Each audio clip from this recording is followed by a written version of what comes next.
This is the St. Louis skyline, the cultural hub of Missouri. But just beyond these buildings lies a region with one of the highest murder rates in the United States. When the justice system hands down decades-long sentences for the most severe violent crimes, those offenders are funneled out of the city and into the Northeast Correctional Center, or NECC. The facility is designed as an inescapable fortress. The perimeter is fortified by a thick wall of barbed wire, and the entire site is wrapped in a lethal, high-voltage electric fence. Incoming inmates arrive after 12-hour transports, heavily restrained in handcuffs and leg shackles. Before they ever see a cell, they pass through a body scanner designed to spot weapons or narcotics hidden inside their bodies.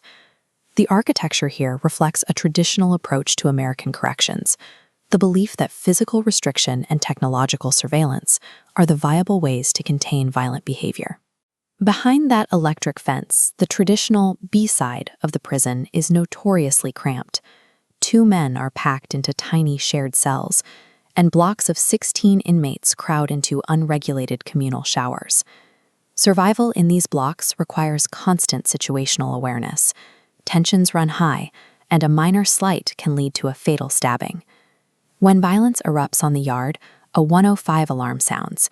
Radios blare, officers rush to assist, and the entire compound goes into a strict institutional lockdown. To keep that violence in check, guards conduct relentless cell searches. They regularly pull handmade shanks, hidden caches of cocaine, and stolen wire out of mattresses and hygiene bottles. Building an environment entirely around the anticipation of violence creates a culture of paranoia. Inmates and officers alike are forced into a permanent state of high-alert survival. Yet, if you walk straight across the main yard, staying entirely within that exact same electric perimeter, you enter an area operating under an opposite philosophy. Curious shift in tone. This is the A side, home to the Dynamo program.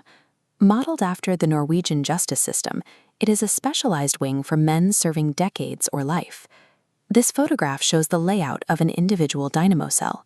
Instead of sleeping in crowded bunks, residents live in private rooms, and they hold the actual keys to their own doors.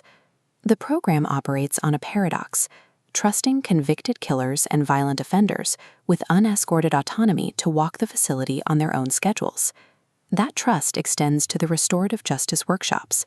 Here, men are handed saws and screwdrivers, tools that would trigger a lockdown on the B side, to build furniture for local battered women's shelters.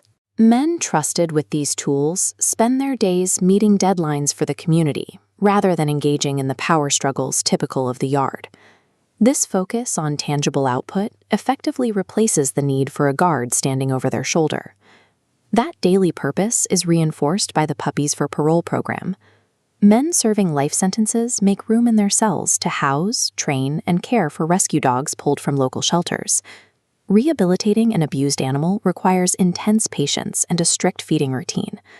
Over time, practicing that empathy can modify the defensive, survivalist habits built up by years in the prison system.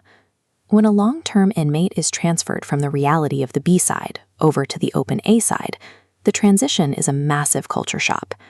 Many spend their first night pacing the floor, unable to sleep, gripped by anxiety, when they realize no guard is going to come around and lock their door from the outside. Sudden freedom is terrifying to a mind conditioned by cages. Stepping through that unlocked door is the necessary first step toward genuine rehabilitation. This chart shows Dynamo's results.